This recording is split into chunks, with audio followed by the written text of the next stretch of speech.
Një gjajant ka tronditur qytetin Brest në Francë, ku të njëjtën një çift u gjeti pa jetë në banesën e tyre, sipas raportimeve të mediave franceze.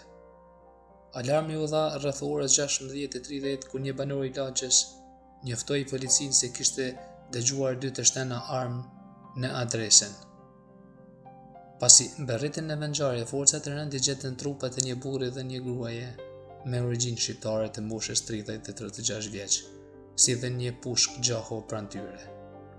Sipas raportimeve, hetuesit po e shqyrtojnë ngjarjen si një vrasje e gruas e ndjekur nga vetvrasja e të dyshuarit. Çifti ishte prindër i 2 fëmijëve. Njëri prej tyre nuk ishte kthyer ende në shtëpi pas të shtenave, ndërsa fëmia më e vogël ndodhej në shkollë në momentin kur ndodhi tragjedia.